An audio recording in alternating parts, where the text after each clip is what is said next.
आज जो पत्रकार परिषद रखी हुई है वो पत्रकार परिषद का एक विषय था कि जो माजी खासदार है इम्तियाज़ जलील, उन्होंने जो आप शब्द बौद्ध समाज के लिए यूज किया और उन्होंने जो एक पत्रकार परिषद में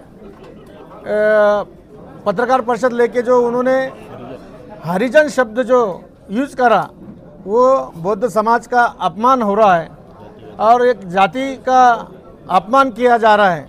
बौद्ध समाज उनके ऊपर नाराज़ है क्योंकि बौद्ध समाज ने उन्होंने जब खासदार की लड़ी थी, आमदार की लड़ी थी, तो बौद्ध समाज ने बढ़ चढ़ कर एक हमारे जो लेडीज़ है उन्होंने किसी की शादी होंगी, किसी का मंगलसूत्र होगा, किसी के डिपॉजिट पैसे होंगे, उनके इलेक्शन के लिए उन्होंने पैसे दिए थे। वो पैसे देकर खासदार इम्तियाज़ जलील को चुन कर लाए थे क्योंकि उन्होंने वो भान नहीं रखा। इम्तियाज़ जलील का जो मगरूर है, जो मगरूरपना है वो ज़्यादा उनमें आया, उनको तकब्बुर बहुत आया। इसलिए इम्तियाज़ जलील ने विधानसभा जब लड़ी, विधानसभा में वो गिरे, लोकसभा में गिरे, उनको बौद्ध समाज का गुस्सा आया। इसलिए उनके ऊपर जो वो जो कर रहे हैं, उनको जो गुस्सा है बौद्ध समाज का, वो बारंबार वो उगल रहे हैं और वो उगलने के बाद वो बौद्ध समाज को टारगेट कर रहे हैं कि इन्होंने मेरे को चुन कर नहीं दिया। उनको वो गुस्सा है, पहले जो चुन के दिए बाद में चुन के नहीं दिए, लोकसभा में भी और विधानसभा में भी, इसलिए उनको गुस्सा है और वो बारंबार बौद्ध समाज को, मुस्लिम समाज को टारगेट कर रहे हैं। दोनों समाज में झगड़ा होना चाहिए, इसलिए इम्तियाज़ जलील मुझे लगता है जानबूझकर टारगेट कर रहे हैं और बौद्ध समाज को टारगेट कर रहे हैं। हम हमारे बौद्ध समाज के वजह से, अम्बेडकर कृति समिति की वजह से, सर्वपक्षी की वजह से अगर इम्तियाज़ जलील को 23 तारीख तक अटक नहीं होती है तो हम 23 तारीख को क्रांति चौक यहाँ से बहुत बड़ा जुलूस, एक मोर्चा लेके पुलिस कमिश्नर पे जाने वाले हैं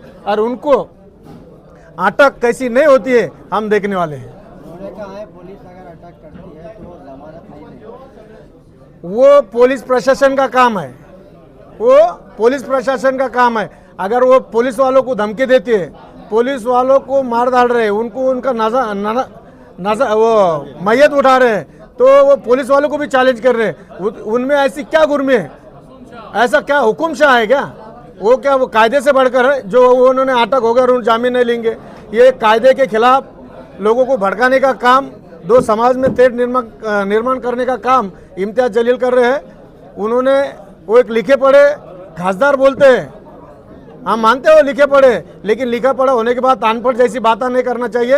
एक समाज को टारगेट नहीं करना चाहिए और समाज को टारगेट करके उनका गुस्सा जायज़ है समाज पर कि उनको चुन के नहीं, उनके समाज ने भी उनको मतदान नहीं किया, मुस्लिम समाज में नहीं किया, बौद्ध समाज में भी नहीं किया। तो उन्होंने जो काम किया है, वो जो गुस्सा बता रहे, उनका गुस्सा जाए, ये बरोबर नहीं है कि उन्होंने जात के ऊपर आकर बोल के उन्होंने उनका गुस्सा नहीं निकालना चाहिए।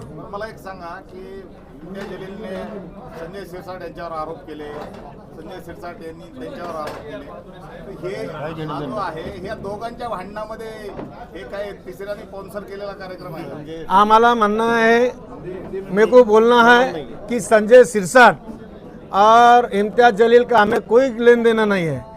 अभी तक उन्होंने 10 प्रेस लिए होंगे संजय शिरसाट साहब के खिलाफ में, हमारे समाज का एक का भी स्टेटमेंट नहीं है, हमने कभी ना स्टेटमेंट दिए। लेकिन जब उन्होंने पत्रकार परिषद में हरिजन जो लफ्ज़ यूज़ करा, उन्होंने जो शब्द यूज़ करा, उसका गुस्सा पूरे समाज में है और उसका रिएक्शन आने वाले 23 तारीख को हम उसके रिएक्शन बता देंगे। उसके साथीदार क्या क्या वो समाज में वो जो गवर्नमेंट के पेपर में लिखा हुआ है वो हमें कुछ मालूम नहीं था, उनके वजह से हमें मालूम हुआ। जिस दिन मालूम हुआ उस दिन हमने विभागीय आयुक्त कलेक्टर ऑफिस को निवेदन दिए हैं। और उसके जो साथीदार है